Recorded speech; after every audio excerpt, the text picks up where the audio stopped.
Social মিডিয়াতে একটা বেশ যুদ্ধ দেখা গেল উপদেষ্টা আসিফ মাহমুদ সজীব ভুঁইয়া এবং জুলকার নাইন সায়েরের মধ্যে।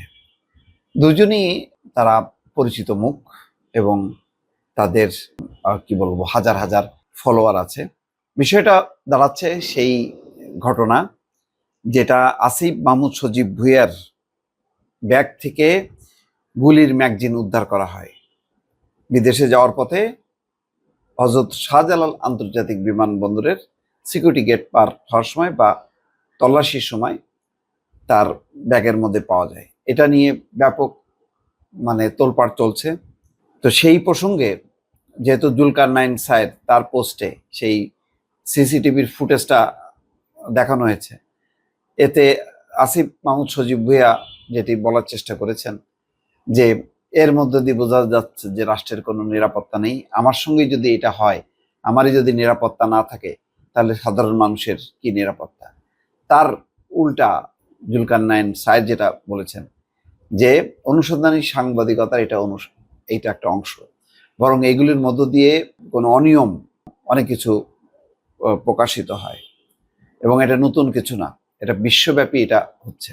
এবং এই কারণে বিশ্বের বড় বড় যত ওয়াটার গেট কেলেঙ্কারি সহ অনেক কিছুই এসব অনুসন্ধানী সাংবাদিকতার মধ্য দিয়েই প্রকাশিত হয়েছে। এটাকে গোয়েন্দা বৃত্তি, রাষ্ট্রের নিরাপত্তা, এগুলো বলা মানে হচ্ছে সাংবাদিকতার টুটি চেপে ধরা। তো যাই হোক, আসিফ মাহমুদ সজীব ভুঁইয়া কি বলছেন যে তিনি বুঝতে পারছেন যে পিস্তল কেন, মিসাইল সঙ্গে রাখলেও আপনি আমি কেউ নিরাপদ না। এবং তারপর পরই জুলকার নাইন সায়েরও পাল্টা তার জবাব দেন। আসিফ মাহমুদ বলছেন, যেভাবে মুহূর্তের মধ্যে দেশের প্রধান ইন্টারন্যাশনাল এয়ারপোর্টের সিসিটিভি ফুটেজ এজেন্সির মাধ্যমে বিদেশে অবস্থানরত কারো হাতে পৌঁছে গেল তা রীতিমতো ভয়ঙ্কর। এরা চাইলে যে কোনো দেশি বা বিদেশি সন্ত্রাসী গোষ্ঠী, গুপ্ত হত্যাকারী কিংবা বিদেশি গোয়েন্দা সংস্থার কাছে আমাদের real time location, schedule, sensitive information সহ অর্থ কিংবা স্বার্থের বিনিময়ে যে কোনো কিছু পাচার করে দিতে পারে।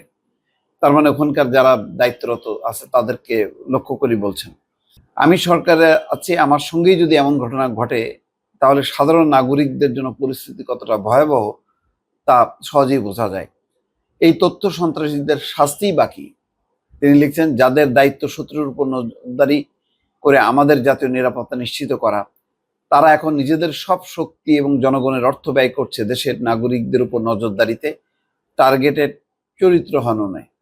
লেজিট কিছু না পেয়ে উদ্ভট এবং হাস্যকর বিষয় নিয়ে আক্রমণ করছে। দুর্ভাগ্যজনকভাবে গণ অভ্যুত্থানের কিছু তথাকথিত অংশীজন এবং হাসিনা পুত্রের বক্তব্যে এখন আর কোনো পার্থক্য থাকছে না বলেও লিখছেন। তিনি বলছেন, আশার কথা হলো বাংলাদেশের জনগণ এখন পূর্বের থেকে যে কোনো সময় অনেক বেশি সচেতন। গণ অভ্যুত্থানের নেতৃত্বের সঙ্গে অনাকাঙ্ক্ষিত কিছু ঘটলে কারা ঘটিয়েছে বা কারোরই বোঝার বাকি থাকার কথা না। জুলকার নাইন সায়ের তার উত্তর দিচ্ছেন, সাধারণ নাগরিকদের জীবন সাধারণই থেকে যায়। সাধারণ নাগরিকদের জীবন সাধারণই থেকে যায়। তারা আঙুল ফুলে কলা গাছ হয়ে যায় না। তারা জীবনে প্রথম সুইজারল্যান্ড গিয়ে আরেকজনের টাকায় ফেন্ডির জ্যাকেট, ডিজাইনার ঘড়ি কেনে না। মন চাইলেই দুবাই উড়াল দেয় না। আর মানুষের দেওয়া টাকায় দুবাই মলে শপিং করে বেড়ায় না।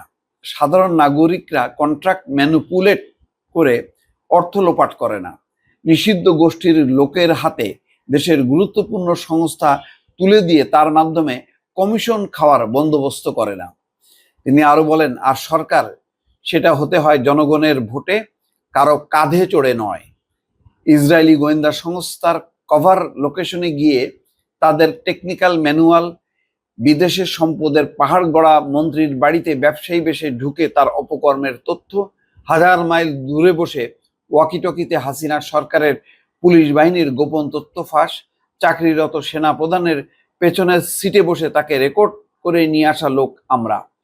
অপরাধের কেন্দ্রে গিয়ে তথ্য বের করে আনতে বদ্ধপরিকর। অর্থাৎ তার অনুসন্ধানী সাংবাদিকতার তিনি বর্ণনা করছেন এইভাবে যে কি কি তিনি করেছেন।